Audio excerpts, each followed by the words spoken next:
नमः संस्कृताय। प्यारे मित्रों, आज हम यूपी टीजीटी संस्कृत की कटाप को लेकर के बात कर रहे हैं। बहुत सारे आपके मन में प्रश्न चल रहे हैं कि यूपी टीजीटी में हमारे 118, 119, 20, 21 यहाँ तक कि 22, 23 वाले भी कह रहे हैं हमारा चयन नहीं हुआ। तो आखिर चयन किसका हुआ है? या 24, 25 वाले का, या केवल 25, 125 में 125 प्रश्न जिसने सही किया उसी का चयन हुआ? इसकी वास्तविकता पर चर्चा करेंगे। मित्रों, पिछले 2 दिनों से आपके जो मन में द्वंद्व चल रहा है, जो आपके मन में परिस्थितियां चल रही, उसको मैं बहुत समझ सकता हूं। यहां तक कि 123 अंक होने के बावजूद भी जिनका चयन नहीं हुआ, तो जरूर उनके मन में बहुत सारी आशंकाएं हैं, बहुत सारे प्रश्न हैं, द्वंद्व हैं, तो उन पर हम चर्चा करेंगे। मित्रों, अभी तक आयोग ने संस्कृत विषय का यानी किसी भी विषय का कट ऑफ जो है जारी नहीं किया। आप सबने देखना कि सार्वजनिक जो है अंक आपके नहीं किए गए हैं। और बहुत सारे मित्र पूछ रहे हैं कि आखिर 1.5 गुना विद्यार्थियों को क्यों बुलाया गया और कट ऑफ क्यों नहीं आई। तो देखिए मित्रों, इन पर भी हम चर्चा करेंगे। देखिए, एक सबसे बड़ा प्रश्न है कि क्या इस परीक्षा में धांधली हुई। तो देखिए, सबसे पहले महत्वपूर्ण सवाल जो आपका धांधली वाला है, तो अभी तक आपके द्वारा या किसी ने कोई ऐसा आधिकारिक प्रमाण सामने नहीं लेकर आया कि भाई नहीं धांधली हुई है, पेपर की नकल हुई, ऐसा कोई आधिकारिक प्रमाण जो है सामने नहीं आया कि पूरी भर्ती को धांधलीपूर्ण कहा जा सके। जब तक कोई प्रमाण नहीं होगा तब तक हम किसी बात पर कुछ कुछ नहीं कह सकते। यदि ऐसा कोई ठोस प्रमाण है तो उसकी निष्पक्ष जांच भी होनी चाहिए। लेकिन आपके नंबर कम हैं या 122, 23 नंबर पाए हैं और आपका डॉक्यूमेंट वेरिफिकेशन में नाम नहीं है, और किसी का 121 पाने पर डॉक्यूमेंट वेरिफिकेशन में नाम है, तो ये एक सवाल खड़ा करता है। मैं आप सभी से चाहूँगा, जितने भी हमें देखने वाले मित्र हैं, हमारे सखा हैं, आप सभी से हम कहेंगे कि जो भी बातें होंगी वो प्रमाणिक चीज़ें होंगी।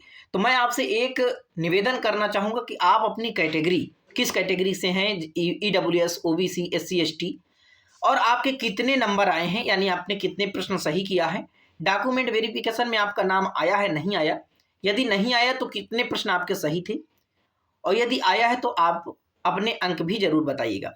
इससे क्या होगा, यदि हम यहाँ पर पहुँचने वाले हैं कि देखिए, हाँ तो देखिए पेन की भी ज़रूरत है, तो यहाँ पर पहुँचने वाले हैं कि भाई यदि आपका कोई ऐसा दोस्त है, अरे भाई थोड़ा इसे मैं कर देता हूँ सफ़ेद में। देखिए यहाँ पर मान लीजिए कोई आपका दोस्त है, उसके 121 नंबर पर उसका चयन हुआ है, ओबीसी का है, और एक ओबीसी का व्यक्ति है जिसके 123 अंक है, फिर भी उसका चयन नहीं हुआ।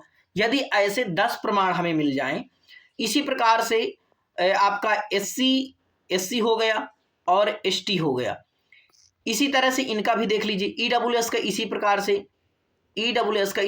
आप देख लीजिए कि भाई ईडब्ल्यूएस वालों का कितने नंबर पर कितने प्रश्न सही किए। क्या 122 वालों का चयन हुआ है, क्या 123 वालों का चयन हुआ है, ईडब्ल्यूएस वालों का 123 वालों का चयन हुआ है। तो ये जब आप कमेंट करके बताएंगे कि हमारे इतने प्रश्न सही थे और हमारे मित्र के 121 प्रश्न सही होने पर उनका डॉक्यूमेंट वेरिफिकेशन में नाम आया, तब हम एक सही निष्कर्ष तक पहुंचेंगे। और इससे मित्रों क्या होगा, जब आप अपने कैटेगरी और प्रश्न सही बताएंगे, इससे हम वास्तविक विश्लेषण कर पाएंगे। अनुमानित कट ऑफ का भी अंदाजा एक लगेगा, लेकिन अनुमानित कट ऑफ क्या है, जो लोग इसमें चले गए हैं डॉक्यूमेंट वेरिफिकेशन में, जिनका नाम आ गया है, 1.5 गुना, देखिए 1.5 गुना बुलाए हैं, ये वाला प्रश्न आप हटा दीजिए।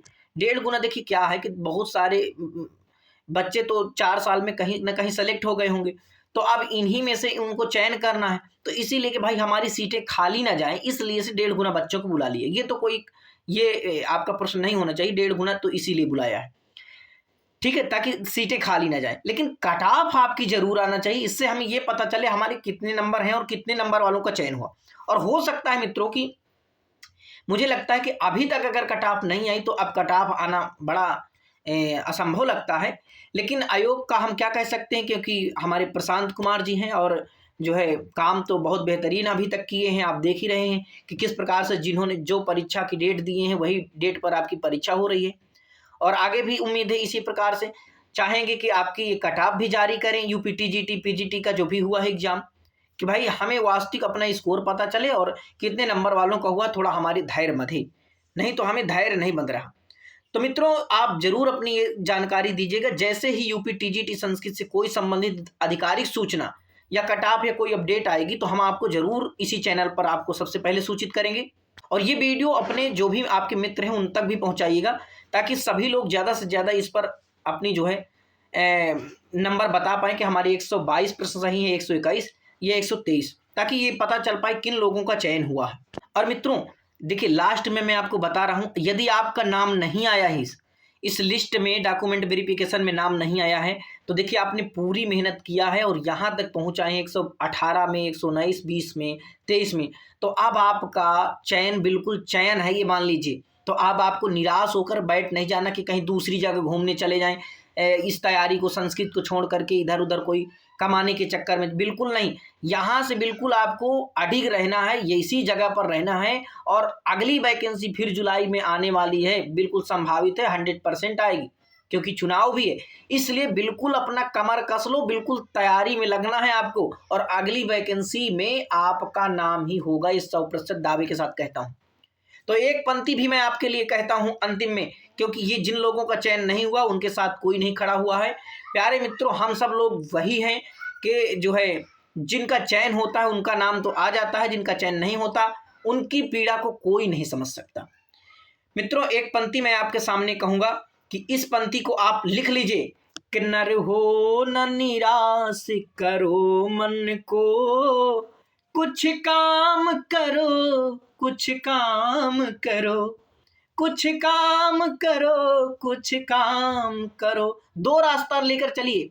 यदि यहाँ टीजीटी में चयन नहीं होता तो आपके अंदर ये योग्यता तो होनी चाहिए कि हम बच्चों को पढ़ा लेंगे। अरे यूट्यूब खोलिए, यूट्यूब में पढ़ाइए। लेकिन हाँ बहुत लोगों को टेक्निकल चीजें नहीं पता हैं। मित्रों आप बिल्कुल धैर्य बनाए रखिए, अगली वैकेंसी में आपका 100% चयन होगा। कि जग में रह कर कुछ नाम करो, कुछ काम करो, कुछ काम करो। ये मैथिली शरण गुप्त की पंक्ति है जो आपको बहुत ही आगे बढ़ने के लिए प्रेरित करती है। सोहन लाल द्विवेदी जी की एक पंक्ति है, ये भी आप सुन लीजिए। लहरों से डर कर नौका पार नहीं होती, लहरों से डर कर नौका पार नहीं होती, कोशिश करने वालों की कभी हार नहीं होती, कोशिश करने वालों की कभी हार नहीं होती। तो जरूर आपको लगातार कोशिश करते रहना है, जरूर आपका सिलेक्शन होगा। नमः संस्कृताय।